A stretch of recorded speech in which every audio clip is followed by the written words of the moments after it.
It's strange how quickly life can shift from comfortable routine into bewildering chaos. After 4 years, I thought I knew Alex, my fiancé, my partner, my teammate in shaping a future. Then last Monday happened, and I realized I hadn't known him as well as I believed, or perhaps he never truly understood himself. We had been together since 2020. I was 28, he 34, and on the surface, our relationship seemed stable. I held a master's in media sciences and chose to begin working right after graduation, while Alex had recently completed his doctorate in economics and secured a position at the university, something he'd invested tremendous effort into achieving. We weren't perfect, but who is? In the months before the breakup, Alex began acting oddly. It started subtly: strange complaints, half-voiced demands, and sudden mood swings. One afternoon, he mentioned wanting to repaint our apartment walls from dark green to white. When I asked why, he just snapped, "Forget it," and never brought it up again. Another time, I was on the couch, easing cramps under a blanket while streaming a show. He came home, saw me, and became inexplicably irritated. The apartment was tidy, bills were paid, no tangible problems, yet he found something to lash out about. Each time I tried talking, he brushed me off, insisting nothing was wrong, though resentment and unease shimmered behind his eyes. I tried giving him space, thinking maybe work was stressing him out, but even space failed to help. I proposed assisting my parents with home repairs for a few days, giving him quiet time at our place. That upset him too. He made snide comments like, "Oh, you can run off to your parents, but we never get around to renovating this place, huh?" Communicating felt pointless. Every attempt ended with him claiming everything was fine, while blatantly contradicting that assertion. By last Monday, I had prepared myself for a breakup. The previous months had drained me, and I knew we couldn't go on like this. When I got a text from him that afternoon saying we needed to talk, I felt an odd calm. I knew what was coming.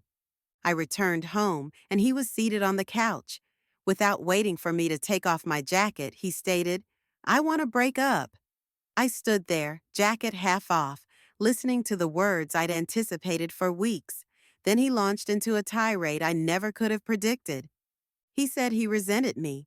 He resented me for not pursuing a PhD, although he had never once indicated he wanted that for me.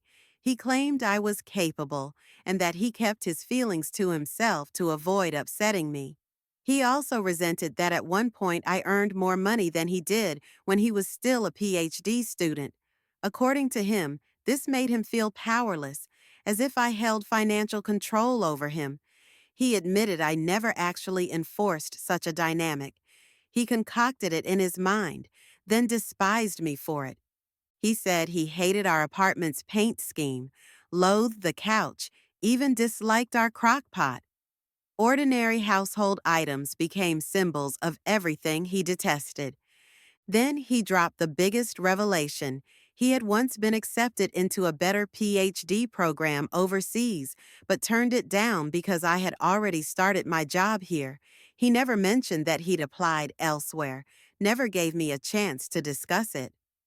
Months ago, he reconnected with a friend who took that path and excelled, and now he blamed me for ruining his life. He claimed I held too much influence over him, that he feared I could stop paying for things and screw him over at any moment. He also complained that his friends loved me and never let him vent about me, somehow making that my fault too. After this outburst, he repeated, "I'm done." I had expected sadness, maybe tears or anger, but not this surreal, irrational monologue. I stood there, stunned and disgusted.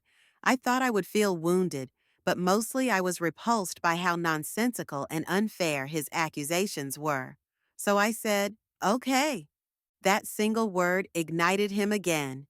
He shouted that I had proven his point. After 4 years, all I could say was, "Okay." What did he anticipate? Begging, weeping, or screaming? I calmly asked if he planned to remain in the apartment while figuring out his next steps. He twisted that, accusing me of holding the apartment over him, and continued ranting. I couldn't win, so I left. I went to my parents' home and explained what had happened. They were as confused as I was. My father suggested contacting the landlord to discuss options for the apartment. I could afford it alone, no problem. Alex had only covered utilities and a few subscriptions, but I never minded since I believed we were building a life together. That he saw my financial support as a trap baffled me.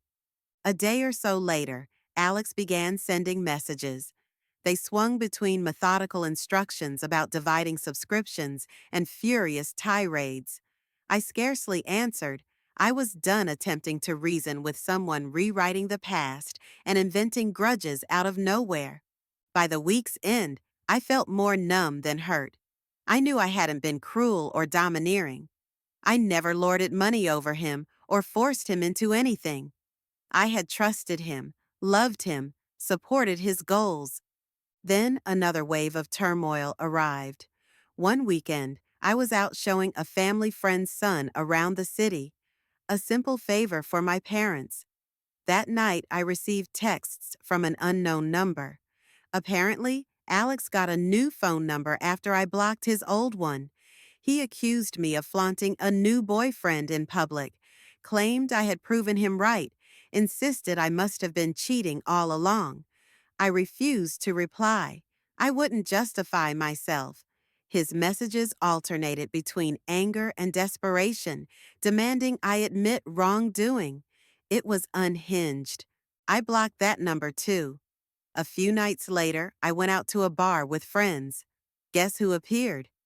Alex. He spotted me and approached, insisting on talking. My friends intervened, and he left without causing a scene, but the encounter rattled me. Was he following me or just guessing I'd be there since it's my favorite bar? Either scenario made me uneasy. When I got home, still shaken from the bar incident, there was a knock at my door. Alex again. This time he was crying, begging to talk, saying he missed me, that he didn't understand why I was doing this to him. I refused to let him in, threatened to call someone if he wouldn't leave. He sobbed about feeling lost, but I shut the door. He eventually left. I felt violated and scared. I contacted one of his closest friends, asking them to check on him. I wanted to wash my hands of this, but didn't want him to harm himself. In the following days, I considered my options. A restraining order? Perhaps, but I wasn't sure I had enough evidence or an immediate threat. I documented everything. I contemplated changing my number again, but hesitated. My peace of mind mattered most, but I still didn't want to escalate unless absolutely necessary. A few days later, Alex arrived with his mother and a friend. His mom pleaded that this would be the last time I'd see him, that he wished to speak calmly. I let them in, my heart pounding, preparing for anything. Alex confessed he was experiencing a mental health crisis. He said he felt judged, old, and incapable of giving me the life he believed I deserved. He hated his job, his colleagues, even the city. He felt like a failure, regretting missed opportunities and blaming me because it was easier than accepting his own responsibility. He said he both hated and loved me simultaneously, that seeing me with someone else, although that someone else was merely a family friend, unhinged him. He spoke of societal expectations. He's 34, uncertain about having children, feeling trapped. He said he needed solitude, no contact with anyone, to find himself. He was taking mental health leave from work and leaving for South America to immerse himself in nature and figure it out. I listened quietly, unsure how to respond. His words formed a tangled knot of anger, regret, confusion, and sorrow. It was heartbreaking, but my empathy had limits. I felt relief. He would be removing himself from my life. He apologized for his behavior. I nodded, offering no solace. He gathered what remained of his belongings and left. His mother wept, apologizing repeatedly. I assured her she had no reason to feel sorry. She cried nonetheless, and his friend led her home. Once they were gone, the apartment felt eerily silent. The relationship wasn't merely over, it was shattered. He was leaving for some spiritual quest abroad. Maybe he'll return healed, maybe remain distant. It's no longer my concern. I'm free. Since then, I've focused on myself. I plan to adopt a cat, something Alex's allergies prevented before.